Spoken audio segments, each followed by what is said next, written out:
week as I was praying, I was thinking about 50 plus, and I was praying. I kept hearing the words shipwrecked their faith.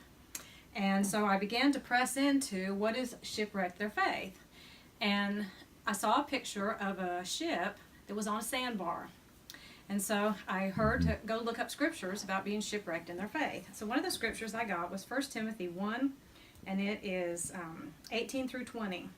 And Paul is talking to Timothy, and he's telling him about people who have shipwrecked their faith. And it says, "This command I entrust to you, Timothy, my son, in accordance with the prophecies previously made concerning you, that by them you fight the good fight, keeping faith and a good conscience, which some have rejected and suffered shipwreck in regard to their faith. Among these are Hymenaeus and Alexander, whom I've handed over to Satan, so they will be taught not to blaspheme." So what I got out of that was that it's important for us to understand the prophecies that have been made about us. And as we understand these prophecies, we live a life filled with purpose. And we're walking towards these things. And also it says that we use these prophetic words to fight the good fight with these things. We war over these words to see these words to come to pass in our life. And it says that we were supposed to keep the faith. And one of the things that I saw in the Amplified Version is these people who rejected it, they got, their moral compass got off. And Timothy has been positioned here in Ephesus because he's supposed to come against those who have come in with false teachings.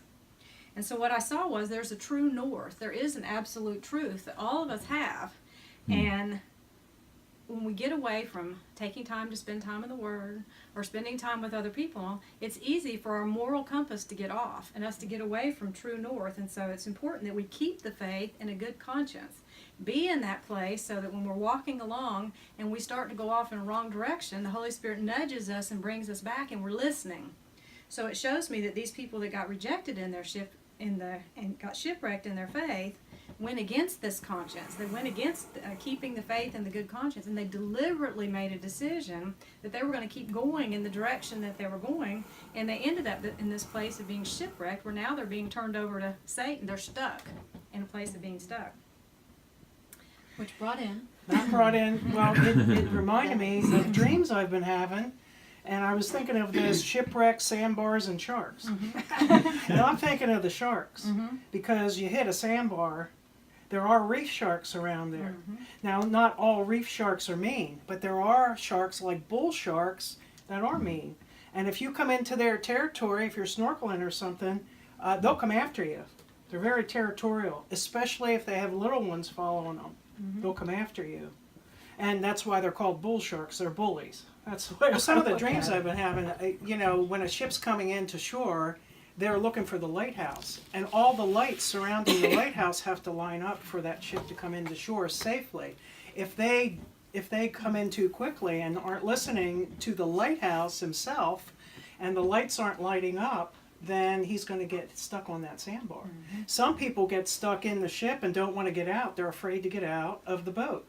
Some people get out before their time, and that's where the danger is, and the sharks come in. You're going into somebody else's territory, and you got to be careful, because those sharks are like wolves in sheep's clothing, so to speak.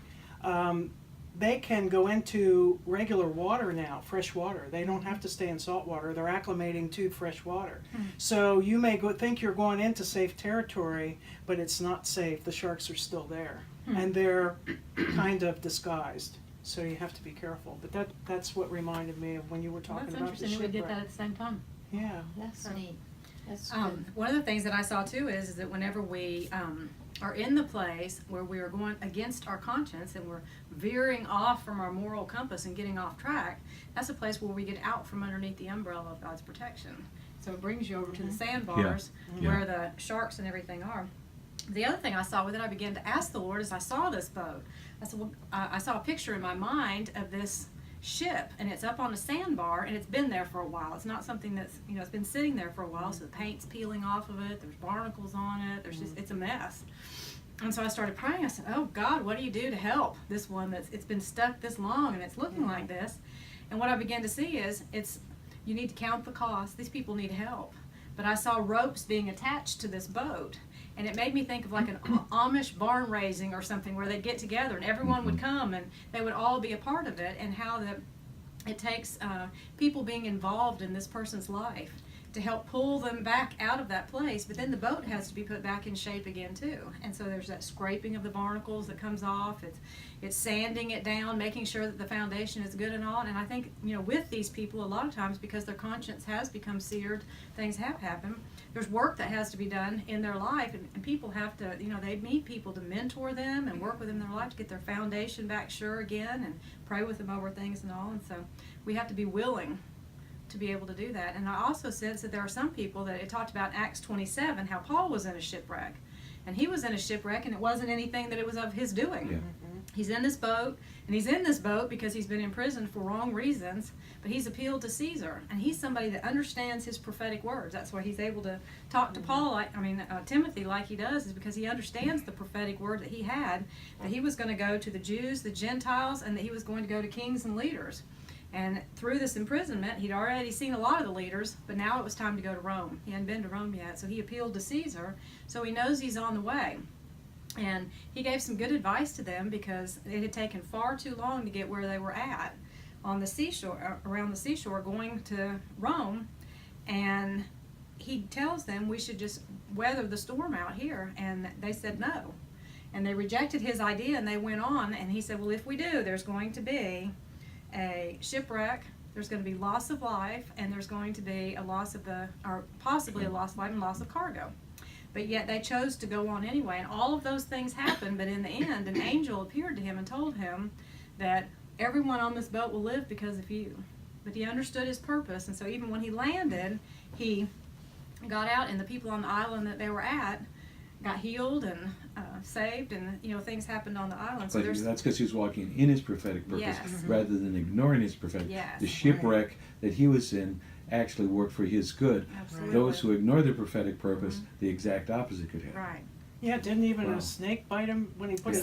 the wood in the fire, and didn't Yeah. even kill him, and that Yeah. was a sign right there. Yeah. To me, he's had an angelic visitation on the boat, said you will go see Caesar. Right. And so because he's had that, when that snake got him, why would you think a snake was going to get you if you've been in this storm for months, He flung it off and went on, and that caused him to have an entrance into the Right. lives of the people there. But he was somebody that understood his purpose, and he didn't get sidetracked, but he didn't get bitter being on this boat with these people being imprisoned and them not listening to him. He stayed with his purpose regardless of what situations were there. So I That's just right. believe that if there's people who are on the boat, they have people that have not listened to them, and you end up getting shipwrecked because you're with other people.